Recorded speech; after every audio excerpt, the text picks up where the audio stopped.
Hair గురించి ఒకరు అడిగిరబ్బా, మీ hair సిల్కీగా ఉంటది, బాగుంటది, కొంచెం పర్లేదు లాంగ్ గానే ఉంది అని. బాగుంటది అంటే సిల్కీగా అంటే నాది బై బర్త్, మా అమ్మ నుంచి వచ్చింది నాకైతే.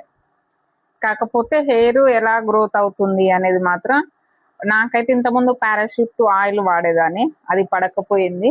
తర్వాత నేను వాటితో వాడుతున్నా. అది అయితే కంపల్సరీ స్నానం చేసే బిఫోర్, 1 డే బిఫోర్ అయితే నేను హెడ్కి పెట్టుకుంటా, మంచిగా మసాజ్ చేసినట్టుగా పెట్టుకుంటాను. తెల్లారి స్నానం చేస్తా, హెడ్ బాత్ చేస్తా. ఆయిల్ వారానికి 3-4 సార్లు పెట్టుకున్నారనుకోండి, మీ జుట్టు మంచిగా పెరుగుతుంది. అది హెయిర్ ఫాల్ అవుతుందంటే ఇన్సైడ్ లోపం ఉంటుంది. లోపల ఏదన్నా లేడీస్ కి ఒక ఏజ్ వచ్చిన తర్వాత పిసిఓడి, ఇంకా సమ్ హెల్త్ ఇష్యూస్ వల్ల కూడా జుట్టు హెయిర్ ఫాల్ అవుతుంటది. అది చాలా మందికి తెలియదు, ఊరికనే పోతుంది అనుకుంటారు. కానీ లోపల